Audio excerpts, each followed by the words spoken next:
So, a few days ago I watched Tactical Bacon Productions video about Sonic Frontiers and how he thinks this game is a showcase of low standards. He made himself clear in previous videos that he was never a Sonic fan and the video wasn't his idea. But he still did it with the help of a Sonic fan friend. From that alone, you can tell there's some bias to his content about Sonic, and to be honest, his video has some nitpicking I don't agree with. I mean, why would someone who made it clear that he doesn't like Sonic make a video about it? That's like me making a video about Devil May Cry or Horizon. I'd rather not talk about stuff I don't enjoy. My opinion holds no weight to a discussion about it. However, I can't help but admit that he was mostly right in the entirety of his video. And that led me to ask my friend, do we Sonic fans have low standards? To which he replied, "The Sonic fanbase is complicated. The fans have been through a lot in the 2000s. The dark age of Sonic started there, and after 06, the influencers started shaming the Sonic fans for liking the series. Most fans are dedicated people, but are sometimes ashamed of admitting they're fans. We all want the franchise to succeed, to the point some of us tolerate major flaws. That's where the 'at least it's better than 06 comes into play. If it was better than 06, we considered that a win. Until time would set in and started to accept the flaws that games had, hoping for improvement. On the other hand, plenty of internet influencers also gave the Sonic games unfair criticism. Sonic Unleashed review by IGN being one of the most infamous,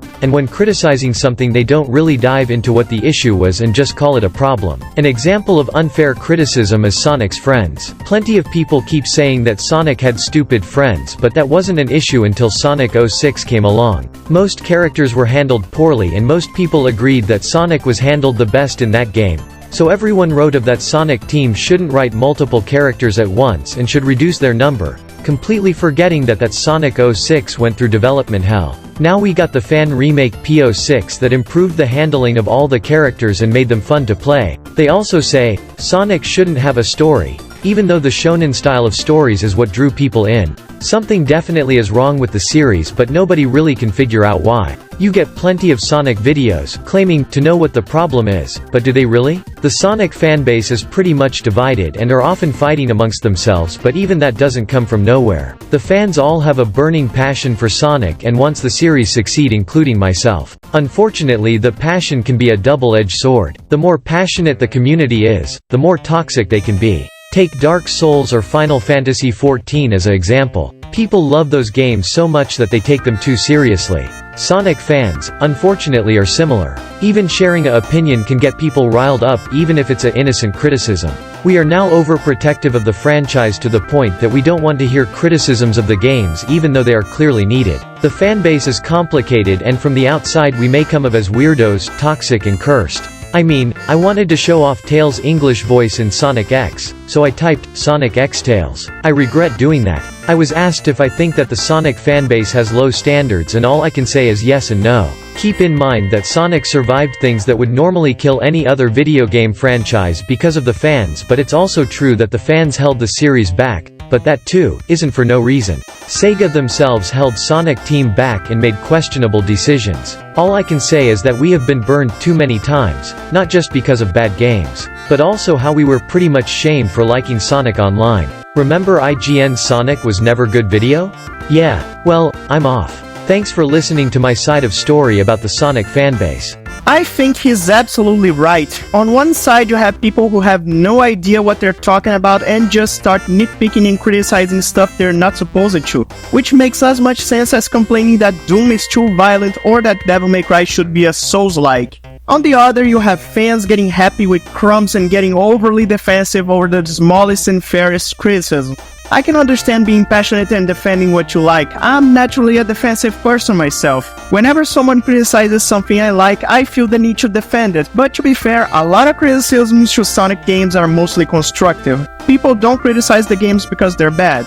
Well, to be fair, sometimes they are. But that's not the point. I'm just saying criticisms aren't always attacks. We just gotta listen and understand. I criticize everything with no intention of attacking it. I criticize stuff I'm passionate about as well, like Red Dead Redemption, God of War, The Witcher 3. You get what I mean? Nothing is perfect and doesn't have to be, so there's no need to get overly defensive about it. But it's worth debating, which is where it's hard to deal with some fans. In the last 10 years or so, every Sonic game that gets released fails to be a good game. Whenever you criticize the newer Sonic games, the excuse is always the same. They say, but at least it's better than the last one. And like, yeah, I know Frontiers is better than Forces and Forces is better than 06, but how about we stop beating a dead horse for a moment? Just because it's better than Sonic 06, which quite frankly is a very low bar, it doesn't justify the quality of newer games. They're not even new anymore. Sonic Lost World is 11 years old. Like he said, we Sonic fans are so used to getting crumbs that whenever we get a slight improvement, we're happy and it feels like it's a champion's feast. And I honestly think we should be better than this. Tactical Bacon Productions said this series is held to a lower standard than the rest of the industry, which kinda hurts to hear, but it's true. We're just hoping for the next game to be actually good, but all we get is a relatively good game when you compare to the past ones. Sega promises us something good, but that's all there is to it. Promises. The franchise is eternally promising something, but never delivers it. They say Sonic Frontiers was an experimentation so the franchise can move on. Sonic is, for years now, stuck in experimentation phases. We never get definitive results. It's a cycle I feel like my generation will never see coming to an end.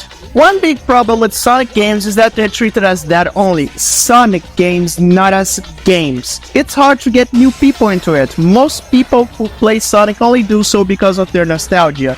They've played it since their childhood like I did. On one hand, it's a good thing to gatekeep people who can destroy your favorite hobbies. On the other, it makes Sonic too niche to sell well. Not to mention the fact that the fan base makes it hard for new people who just want to enjoy Sonic as it is to get in. Not everyone will destroy our hobbies. Eventually, we Sonic fans will grow old, so Sega needs new people hopping in like they did in the past. As long as it's not the wrong people who will change it for worse like it happened to tons of other games. Including new people who only want to enjoy games as they are won't hurt. It's necessary to keep a franchise alive and well. However, to be fair, Sonic tried. Sonic tried almost everything and is now trying open world with Sonic Frontiers. It's a fair move if I'm honest, because Mario did the same and succeeded. There is everything in the Mario franchise. It started with a plumber saving a princess from a gorilla, then his brother joined so they could kick turtles, then we got the 2D platformer everyone knows, then we got Dr. Mario, which is a Tetris-based game, then pinball, racing games, turn-based RPGs, party games, 3D platformers, you name it. Mario tried everything and succeeded in each of them, but that's also not the point. It's not about the success, it's the fact that Mario did all of this and still preserved its identity. Mario has a solid identity, solid enough that you can identify places and items that correlate to Mario from a mile away. Sonic, however, Sonic tries, but that's where it stops. Sonic tried as much as Mario did, but all the times it tried something different, it didn't feel like Sonic. Frontiers is already a good enough example. It has that open zone for you, but the map doesn't look good, which is extremely important to an open world game. It looks AI generated. It's a dead, bland, generic and soulless open world. Those floating rails and platforms in the middle of a pseudo-realistic environment feels off. The story tries to be darker, dramatic and all, but it doesn't just work. The inconsistent tone between Lost World, Boom, Forces, Frontiers, and even before those isn't helping much. It tries to catch the attention of different people, but fails. After all, it forgets it's a Sonic game.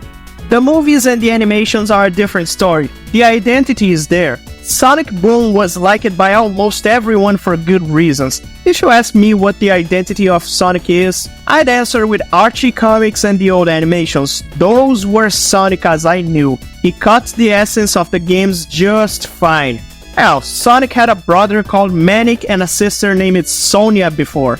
They were a rock band playing guitar, drums, and keyboard respectively. That was fun to watch and felt like Sonic.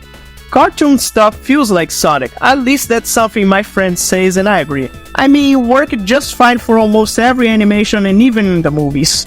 On the topic of nostalgia, I think it's doing more harm than good to the franchise. It makes the franchise feels like it's stuck in the past and it won't evolve, which is pretty much the problem of Pokemon for an example, but at least Sonic tries something different. The overexploitation of nostalgia is something that bothered me in Frontiers. Cyberspace wasn't fun to play. It felt repetitive because I'm tired of going back to Green Hill. It's been almost 3 decades for me. Sonic Team knows that so much that they made it clear that they'll stop relying on nostalgia, which is good considering the franchise has been doing that for more than 20 years. Some people might say that Mario does the same, but does it really?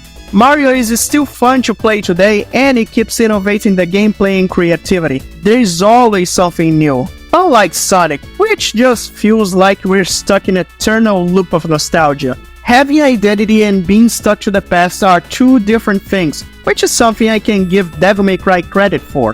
The 5th game respects old-time fans, brings up new ones, innovates, and keeps the essence alive, all while keeping its identity. Sonic just can't do the same for some reason.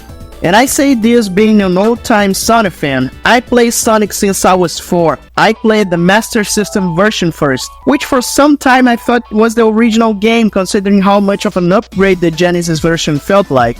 I grew up with Sonic. I watched the animations, I played the adventure games, played almost every game I could, even 3D Blast. I was such a hardcore fan that the presence of Sonic in any media made me happy. I was just like every other Sonic fan. I even had my own Sonic OCs, probably where my inspiration to write came from. No, I'm not a furry, thank you. As much as I grew up with Sonic, as the years passed, my interests changed. I went from Sonic to Mega Man to Crash to God of War, if that makes any sense. And when I finally had internet, I was surprised to find out how some fans were just like me, and some others not so much.